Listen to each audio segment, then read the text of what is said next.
Welcome to the Garlic Marketing Show. I am Garlic here, and today we're going to talk about video email, which is a huge opportunity and something everyone should be doing, especially if you're in sales. But before we get started with our awesome guest, this show is brought to you by StoryCrews.com. StoryCrews is the ultimate resource if you're looking for videographers, video editors, or video techniques like this. Go to StoryCrews.com for all of your business video storytelling needs. Ethan, thank you so much for being on the show. We're getting here. Ethan's here from BombBomb, an incredible software that I've used, and it helps get video into email. Thank you, sir, for being on. Yeah, thank you so much for the invite. I'm looking forward to it. So let's talk right away about the software, because I think it's a really cool software. What can it do? And and then as we get further on, we'll talk about strategy. Later on, we're going to talk about structure and how to have a system for video emails. But first, just tell me a little bit about BombBomb. Sure, yeah. Started in 2006. We've got customers in, I think, 40 countries around the world. When I started, we had a couple hundred. Now we have more than 45,000. And so it's, but that's still super early. There aren't a lot of people doing what we're going to be talking about here, which is replacing some of their plain typed out text with simple personal videos. Our whole premise is that you are better in person, that even if you're not a revenue quota carrying salesperson, that you do need to sell at some level, that you need to influence, connect, persuade, etc. And so, we do that best eye to eye, face to face. So our whole goal is to make it super easy for you to look people in the eye through the camera lens, to be there in person when you can't be there in person. And so, we let you record and send videos from Gmail, Outlook, our web app, our mobile apps, from Salesforce, Outreach, SalesLoft, and a bunch of other CRMs and platforms, and then track the results. So you know who's opening, who's clicking any links you provide, who's playing your videos, so you can follow up more effectively as well. So we just want to get you face to face with people. Very cool. And what's the use of using that versus, let's say, just putting a link to my video in there? Great question, and a common one too. There are a couple things we do in particular to make this so we have over 1,000 people in our customer base who have sent 1,000 videos or more. Wow. Okay, so I've sent about 9,000 videos myself, and you're never going to get there if you have to find some recording software, record it, save it to your hard drive, upload it into, say, YouTube, but you're going to mark it as unlisted because it's not for everyone. It's just for this one person or for this small segment of people. It's not for your channel. It's for, communication. And so we eliminate all the steps. You can upload videos into BombBomb and use them over and over again, right? An evergreen video like thanks for filling out this form on my website. Or you can live record, again, with any of those tool sets that I mentioned in your Gmail inbox or in Outlook or in our web app or whatever. And so we blend the recording, encoding, hosting, sending, and thumbnailing, although we don't do a thumbnail. I'll talk about that in just a sec. We do all that for you on the fly, so you don't have to think about it. You do all of this kind of in one step, and then just send it. And we have patent pending proprietary video encoding software that we built in-house. So your video is encoding while you're recording it, so there's no waiting. So for example, if you wanted to record and send a video in Facebook Messenger, the time to encode that video, like from the time you hit stop on the recording, you have to wait about 60% longer in order for that thing to actually send. So if you record a 1-minute video, you're going to wait another 40 seconds to have it actually leave. So you're doubling the amount of time it takes. Last note here is that we take the first 3 seconds of your video and turn it into an animated preview. We loop the first 3 seconds so that, and we did a bunch of testing on this. Ultimately, what we landed on produced a 48% lift in video play rate compared to the way we were doing it before, which included a static thumbnail. And so we even do that too. So it looks and feels like a video, and that 3 seconds gives you the chance to do something fun or interesting or engaging or allow you to communicate that you made this video just for one particular person, or that you're answering a very specific question so that it's for a specific segment or target of people. Very cool. That's a lot of stuff I know. No, but I mean, I love the increase in play rate because that's important. Getting people to watch your video, getting them to play and then watch it. What are the elements of a great video in an email? Sure. So, I just kind of blew by it a little bit. I think because this is a new style, like people have been doing video for years, actually decades. People have been doing digital video with inexpensive cameras and all of these distribution platforms we have now for, let's say, 10 years or so. YouTube really came up, Instagram video, Facebook video, videos in LinkedIn, videos on our home pages, et cetera, right? We've been doing video for a long time. It is, of course, less expensive and less time consuming than ever. But this style of video in email that isn't necessarily mass blast, right? Because you could take a YouTube video and put it into a MailChimp email and send it to your database of 1,800 or 18,000 or 180,000 people. That's not exactly what I'm talking about here. I'm talking about, hey, Ian, thank you so much for the time on the show today. When you asked me about this, I forgot to mention the other thing. Check it out. I added a link right down below. Man, I appreciate you so much, right?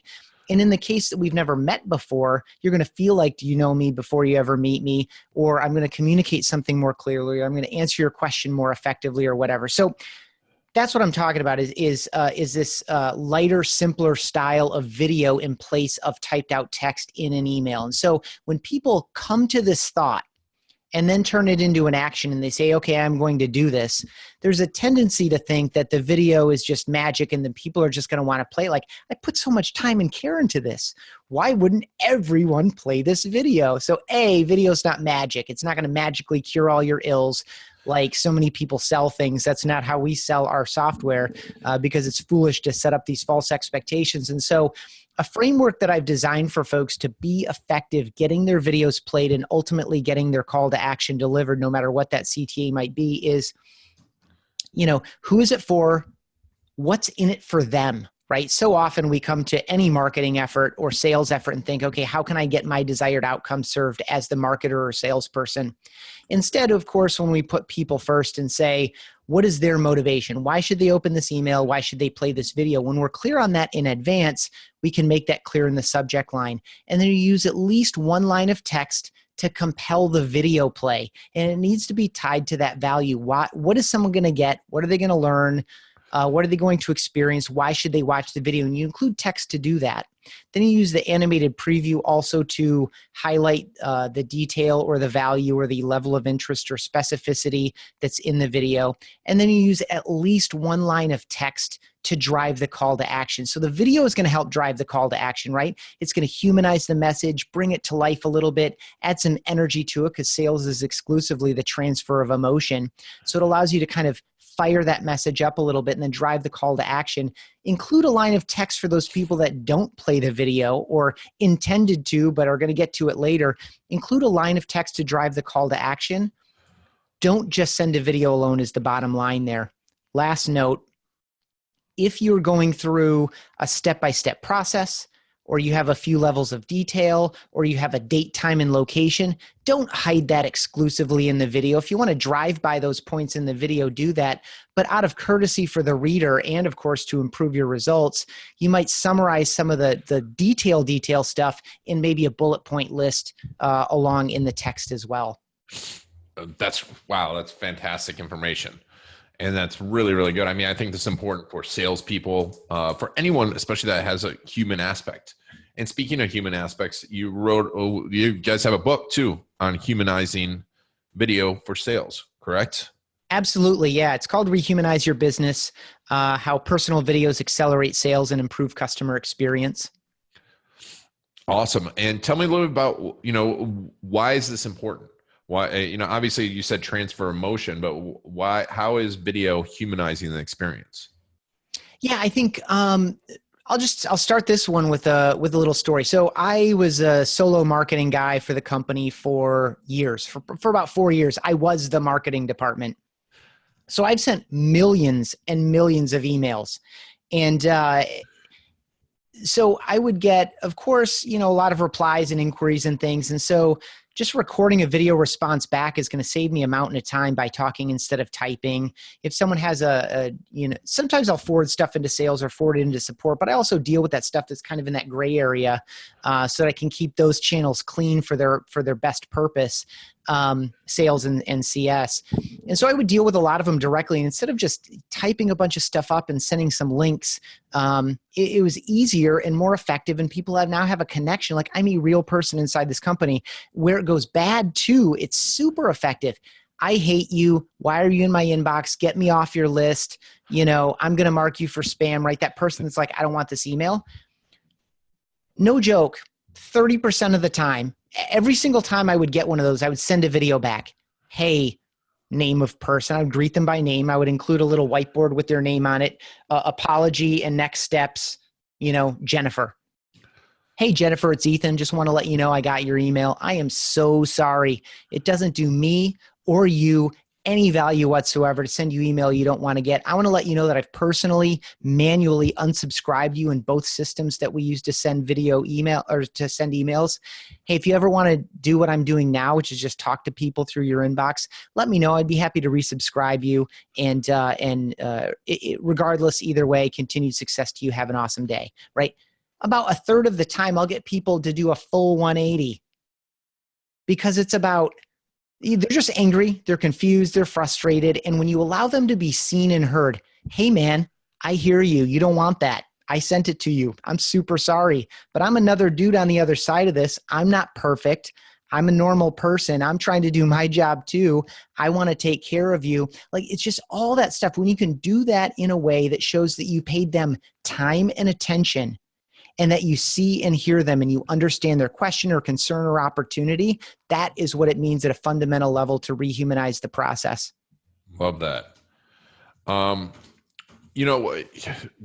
I think that's a super valuable tool because we all get, if you're sending out email, you're going to upset some people. What are some of the other ways that, we can be using video and email? Where are some other situations that we can use it? Sure. I mean, let's speak to the sales process. Actually, I'll give you a high-level strategy in general. So whether you are in sales or marketing or customer service or leadership or management, you have some kind of a life cycle. And it's either with your customers and future customers or it's with your team members and future team members, right? So you're going to look at your touch points along that process. In a sales process or a customer onboarding, they're much more obvious. So let's speak to the sales process. You have some way to generate some leads or opportunities. You have some phone calls, maybe some text messages, maybe some emails. You have a primary goal, which is scheduling appointment. You have a secondary goal of holding the appointment or the demo or whatever. Ultimately, then you want to convert. Maybe you want to convert straight out of an email. You look at all these touch points and what you're trying to get done, and you're immediately going to see places where you can bring the brand to life or create a human connection or prove that you are someone of warmth and competence that is available to serve. You're going to start to immediately see points where emotion or subtlety or nuance or enthusiasm or sincerity or gratitude or concern can be played more effectively than sending the same black text on the same white screen as all of your competitors do, as you do historically. And that stuff doesn't bring you to life. It doesn't differentiate you. And so you're going to start to see these spots. So to get more specific, cold prospecting and initial outreach. When you pair a voicemail with a video email, you're going to dramatically improve the likelihood that you get an email reply or a return phone call, or that you're going to connect on the next call. And in the voicemail, you say, hey, so-and-so, I'm such and such from this company. I'm reaching out to you because I have some specific value for you. Here's the call to action. And then in the video email, you say, hey, so-and-so, I'm such and such. I'm the guy that left you that voicemail. Just want to put a face with the name, let you know that I'm here to help. And this is the unique thing that we do. And just 5 minutes of your time, blah, blah, blah. When you pair those two together, again, you're not just a faceless voicemail anymore. You're not just a plain email signature. So that's one really great use. You're going to wind up with responsive and non-responsive leads, right?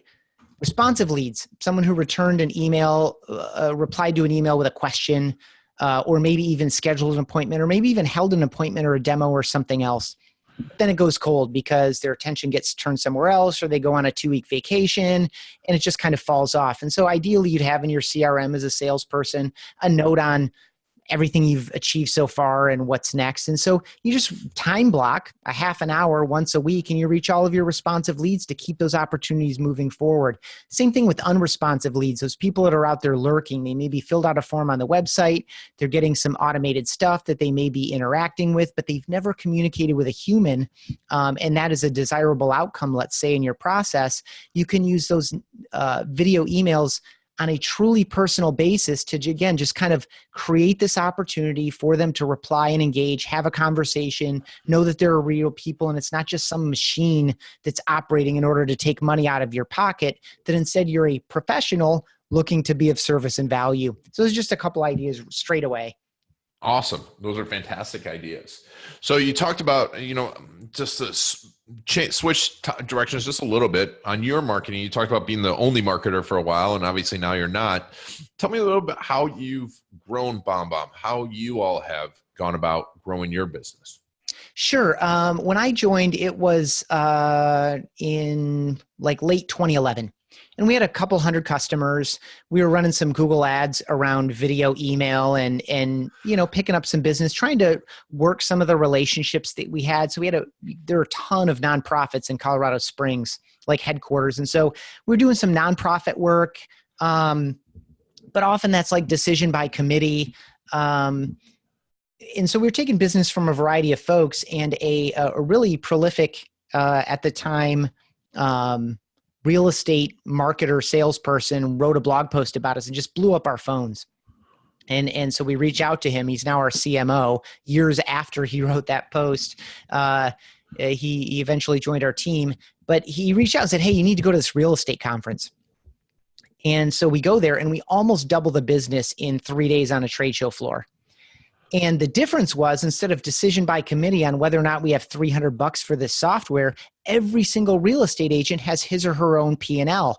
They get to make all their own expense decisions, and they can, they're independent contractors. And so that set us off on a course to focus all of our discretionary time and money, right? We were taking business from a variety of folks, because when you think about what we do, almost anyone working in a professional capacity can benefit from it. But it's this focus. You need to focus, and you need to say yes, yes, yes to a particular stripe of opportunity. So when as you're listening to this, no matter where you are in your business, especially if you're early though, when you find some sense of product market fit, work it. Do some of our competitors use that against us now, years later, now that we're doing business with all kinds of people? Yeah, they do that. Oh, they're just for real estate people, or they're just for mortgage people. And it's true. We have served thousands and thousands of real estate and mortgage people over the years, and continue to do a ton of business with the same style of person: a financial advisor, a financial consultant, an automotive salesperson, an insurance salesperson. These people that need to build relationship, know that video can help them build relationship because who they are is so fundamental to the service that they provide. But we're also working with Fortune 100 companies and entire sales teams and entire CS teams and, a wide variety of people now. But I would say that it's going to sound a little soft, but core values, mission, and the way the product is delivered, that alignment is critical. And finding that product market fit and not being afraid to focus on something, even though it means you're not doing other things. Like we're bootstrapped, we're not sitting on 80 million in VC. And so we have to say no to opportunities, and we have to really pour gas where there's already fire. And so I think that was really, really critical for us. And we've gotten to a depth of relationship in a couple of industries through that focus that we would have never achieved otherwise. And it's been really valuable and informative for us. That's great. And so now, are you still doing a lot of trade shows? Where's your primary lead generation now for you all? We benefit a ton from word of mouth because we were, among, I'd say one of, if not the primary first mover in the space. Again, we've been at this for over a decade now. And it's a remarkable service, right? It's the kind of thing where you might reply and say, "Oh, that's cool. How did you do that?" Right? So we benefit a ton from word of mouth. We execute trade shows very well. We found that we do them well and they're useful for us. We know how to follow up on the spot to close deals on the spot, as well as, follow up over time and continue to capitalize on the initial investment even months later. So, a variety of activities. I would say that we could be even better in like a hardcore digital marketing sense. I think we've primarily led by education, training, relationship, word of mouth, and trade shows. I wouldn't say that we're expert at kind of like the hardcore nuts and bolts, funnel-oriented digital marketing stuff. I mean, we do it reasonably well, but I'd say that I would characterize our marketing efforts in that way. Interesting. And how are you all using video to grow your business? Of course, we're doing video-based shows and short trainings and interviews and things in IGTV and Facebook and YouTube. We put videos in almost all of our blog posts. We do webinars. Every single one of our sales calls is a live video call. Our onboarding and training, of course, is studded with videos as appropriate. You can't send video all the time, by the way. People, you need to mix it up. Just like your only method of reaching a potential customer is not by phone. You don't just keep call. You mix in some emails and maybe some direct mail. You got to mix it all up. But we do a lot of our nurturing and onboarding with video messages as well. I think this commitment, there are a number of us that are committed to, some people call it eating your own dog food. That has such a negative connotation because why would anyone eat dog food? Even the people at the dog food factory don't want to eat dog food. I don't really love it, but because what we're doing when we're using our own product to connect and communicate with people, we're not just demoing the product and proving its value, even though that's happening. We do it because it's a better way to reply to people and reach out to people and build relationships with people. So I think that helps a lot as well. Doing what we, practicing what we preach. Not just to demonstrate it, but because it's a better way. Very cool. And that's great advice. And you mentioned onboarding, and I think onboarding is a critical thing that most companies don't do well. What are the videos that when you say you onboard let's say onboard a new client or even onboard a prospect, what are the videos that you're sending out? Yeah, so ours are always based. I'll generalize this so anyone can turn it into action. Ours is built around the most common questions. Why do people start a free trial but not convert? Or why do people sign up as a paid customer and not renew? What do people who have signed up as customers and been with us for 4 years, what was critical to their first 90 days, right? What are the frequently asked questions? What are the points of excitement? And what are the points of friction? Write those down. And if you don't know them, pick up the phone and talk to people. Talk to people who left you and talk to people who've stayed. Talk to people who've bought from you 10 times. Talk to people who filled out a couple forms but never bought once. What are they wondering about? What are they concerned about? What did they discover on their own that they wish they knew earlier, right? So generically, I would lump all this into frequently asked questions. And so we pay attention to that all the time through a variety of feedback channels, and will periodically review them, to see, of course, how those emails are performing. Is the subject line good?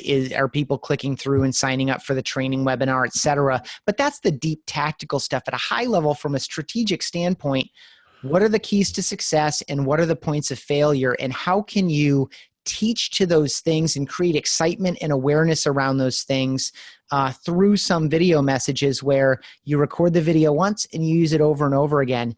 And if you build that into a sequence, no matter how you stack that drip campaign or that email sequence, there's a good chance you can turn it into a blog series.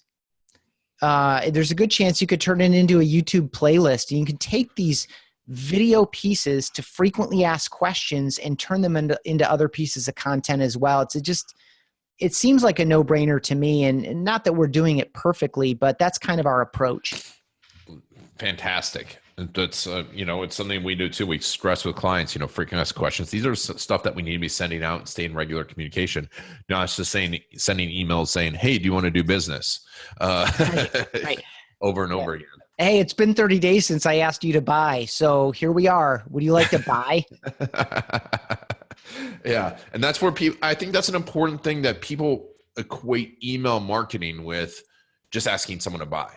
A lot of people do that, and it's not that. It's those things that you just said. And I think that what you just said in the past 2 minutes, it's chock full of super valuable advice. So if you've listened to this, bookmark that, go back to it, because I think that is fantastic. So, when it comes to these emails, and we're talking about data and getting in there, you mentioned that. What are some of this, data is always interesting to me. And, thousands of people sending thousands of videos, you must have some pretty interesting data. What are some surprising video data that you've come up with recently? One was that project that we did to figure out how to help increase play rates. Another, so that was again, like a 49% lift. People are reporting more clicks through their emails. Like 87% of people say they get more clicks through their emails. 1 in 4 says they doubled or more than doubled their click rate. 81% of people report getting more replies and responses to their emails. I think it's 15% say they doubled or more than doubled their reply rate. And then, softer side stuff, ability to stay in touch. So if you're listening to the show and you're more of a consultant type, where you're not looking to move, massive volumes of people through, you're looking to build relationships and to be of deep value in someone's business, or some other aspect of their life, for a long period of time, this ability to stay in touch effectively, to generate referrals, people report that back as well. For me, it's the anecdotal stuff I hear all the time is people feel like they know me before they ever meet me. I hear that constantly. And I hear, when I do this, it works, but I just kind of struggle to make it a habit. And so to that, I would just offer folks, like, if you get going with this, create a couple of triggers, right? So I've talked around a variety of things. We talked about mass email, where you record a video once, drop it in, and let's say your newsletter. So I was sending a video email newsletter. Now someone else does it on our behalf internally inside BombBomb. But, I used to record a video for the newsletter and send it to, 110,000 people. So that's one way to do it. Another way is what we just talked about with like a nurturing or onboarding, which is a record it once and use it over and over and over again as it's relevant to that individual person. So that's like an evergreen, use it over and over. But this truly personal video, this is the big separator. So if you are in leadership or management, create a habit of once a week, keeping notes on, positive feedback you hear in meetings, and reach out to those people. Hey, Jennifer, it's Bob, the CEO, or it's Bob, the head of sales. Tim told me about your success this week. I know you worked really hard on that account. Man, I'm just so proud that you got that deal closed, and it's been 2 years since you've been with us. You're just such an awesome, valuable member of the team. Continued success to you, right? These little things. And so either time block or create the triggers, identify the triggers. If you get customer inquiries regularly and you read the customer's question, you're about to reply, and you're about to type up what you think might be a 1.5 to 4 paragraph answer, stop, just hit record and talk to people. So look for the triggers, and then be willing to get, it takes a little while to get comfortable doing this. It takes a little while to get comfortable on camera, for starters, but then also this is a new muscle, right? Generations ago, people did not sell with a telephone. And then at some point, all the salespeople walked into the office one day and there were phones on all the desks. And it's like, it's time to sell with the phone. Like, what is this about? I'm used to walking into people's offices and selling hand to hand with a handshake. Like, I don't know if I can do this. This is not different than that. It's a new skill. It's a new muscle, but it's built in all the skills that you've already developed, which is, how do I build a relationship? How do I build trust and rapport? How do I prove value? And this just gives you a new, better way to do it at scale. It's you at scale. And so the idea that you're just going to get into this and it's going to be amazing out of the gate, and you're going to be perfectly natural, and you're going to start doing it 5 times a day or 10 times a day, which might sound like a lot, it really isn't. that's unlikely. It's more likely that you're going to feel a little bit uncomfortable, that you're going to struggle to make it a habit. But I encourage you to either, again, time block or to have very specific triggers where when this happens, I do that. When I see that one of my high value clients has a positive piece of news on Facebook or LinkedIn, I'm going to reach out with a video. Hey, saw your son made captain of the soccer team. Super proud of him. Man, it's been too long since I've seen you and your son. I hope he has an awesome season and, reach out. I'd love to catch up, right? These little things that add up over time that show, again, that gift of time and attention. It's so valuable, especially in today's day and age where we're so connected and so disconnected. So connected and so disconnected. But you made an important point right early on there. People feeling like they know you. And let's talk a little bit about that because it's important. But we before video, we never really had a way for people to feel like they know us, really feel like they know us, because you can't do that through email. You can't, unless someone reads your book, I think that might be a chance of it. But I think video is the only way to do that. Tell me how that transforms your business and your relationships and your ability to sell. Right. It's this, I use a psychological term, propinquity. Propinquity is the liking and attraction to somebody. It's created through familiarity, which is created through exposure.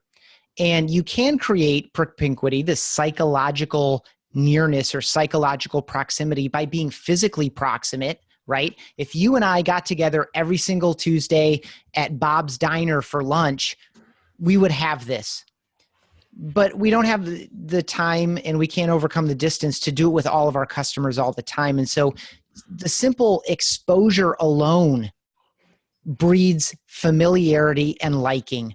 These are the kinds of feelings that we need to get the grace we need when we fail people, because we fail people. All of us in our businesses, as perfect as we think we are and as perfect as our family members and friends might tell us we are going to fail customers. We're going to fail prospects, and we're going to try to under promise and over deliver, but sometimes that gets flipped on its head. This is the kind of thing that this familiarity, this liking, this affinity toward you is a halo effect to your company and your brand. This is what we need to get through the hard times. This is what we need when someone's on the fence. Am I going to renew or not? Am I going to repeat purchase or not? Yeah, man, he's just such a nice guy. Or yeah, I just really like that guy. Or, these are the kinds of things that we need. And so even if you're not an individual practitioner, a handful of folks within your company doing this breeds that for the company overall. And so it's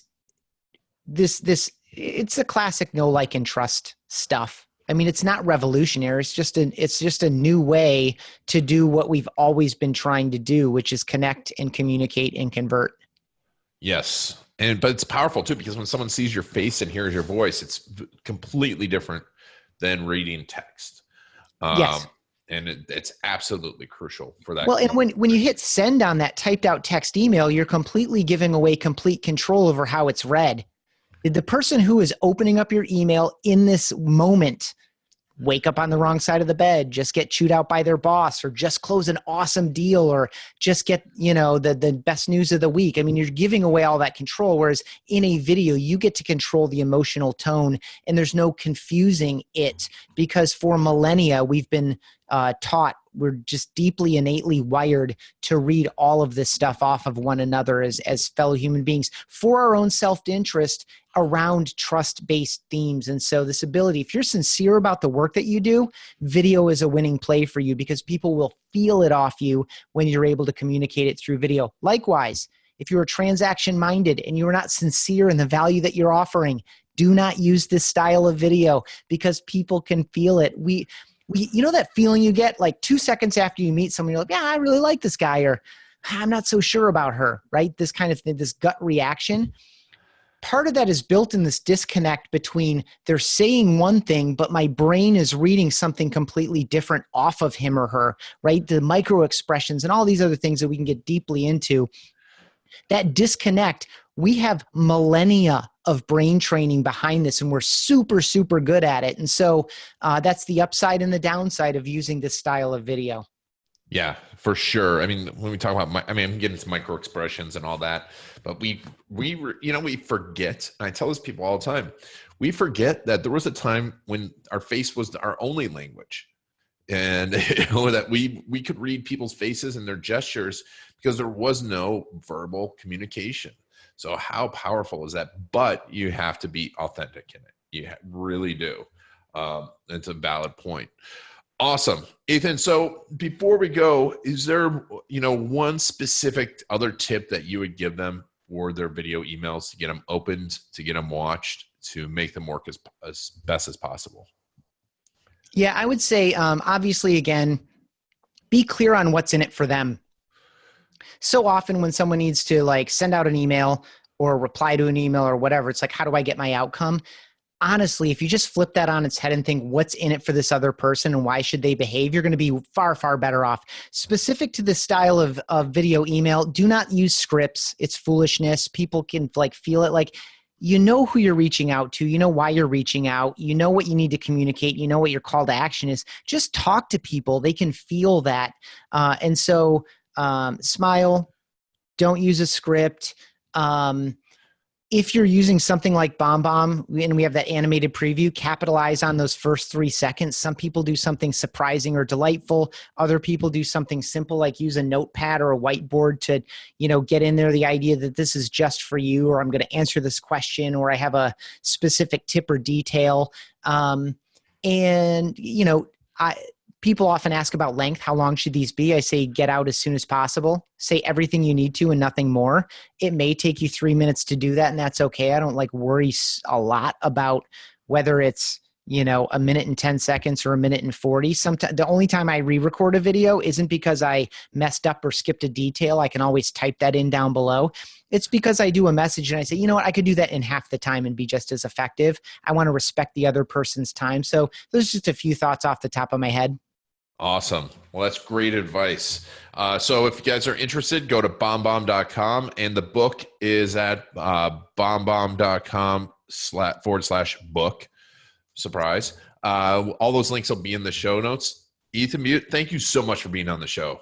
Yeah, thank you so much for hosting the conversation. Love the work that you're up to, and I appreciate you being a video advocate and practitioner yourself. Thank you. And thank you all for listening to the Garlic Marketing Show. This has been Ian Garlic, and thanks for taking us on your journey.